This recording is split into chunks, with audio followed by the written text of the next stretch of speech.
Welcome. In this video we'll have a look at the Microsoft project file and how it links back to the Excel. We'll have three videos. The first will look at the Microsoft project file before it's crashed. The second we'll look at the Excel file and how it talks to the Microsoft project, and the third will actually look at the crashed project and some issues that it may produce in the Microsoft project if you don't do some tasks. So let's have a look at the project file. Again, when we look at the file along the side, we have got our task numbers along here. They'll be the same as existing within your Excel documents. You'll see this material will be the same as in the Excel document, and will the duration in days. You can see that what they've done with the duration in day, that they've actually pasted their crystal ball calculations, or which is the same as the TE calculations, but you have to be a little bit careful with pasting this in because it's actually a formula in the Excel sheet, so you need to paste this in as values only. Or you need to make a value only column in Excel and then transfer it across. So you need to be a little bit careful with those sorts of issues.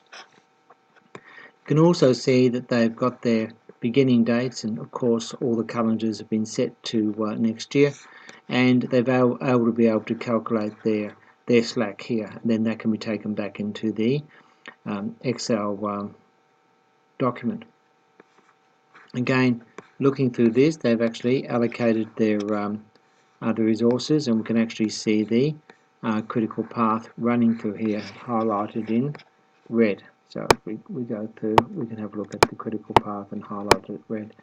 What the eye can tell you, though this does take a bit of practice, you can actually make sure that you've got no hanging tasks, which is a task that isn't connected to another task. That's very easy to happen, and it means you need to go back. And you see that generally things are generally like a waterfall flowing forward. Sometimes they go back, but that gets a bit of a logic problem. You just got to be a little bit careful where you place things, but sometimes it can work okay. And we can see we've now got a critical path, and the last path ends on the date, which is the final finish point.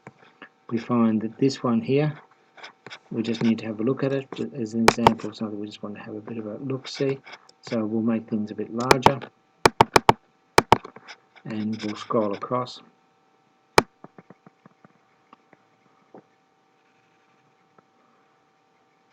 I just want to look at how these things are linking to each other. That makes sense.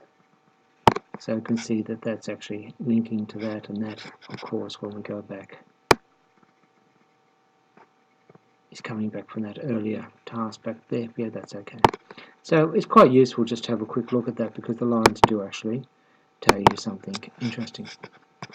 So again, we can now look at a number of different sorts of sheets and what we've actually done. So if we just want to look at assign resources, we can see that we've actually got our different project managers. We have got again, some of the stuff I need to look at the amounts. So here we need to just check what they've actually assigned. This is the amounts they've done here. Some of these other figures aren't here, which might be okay. I just want to see how they've actually they might have done it in their team planner. So let's have a quick look at that and see what they've done in terms of resource allocation and costings.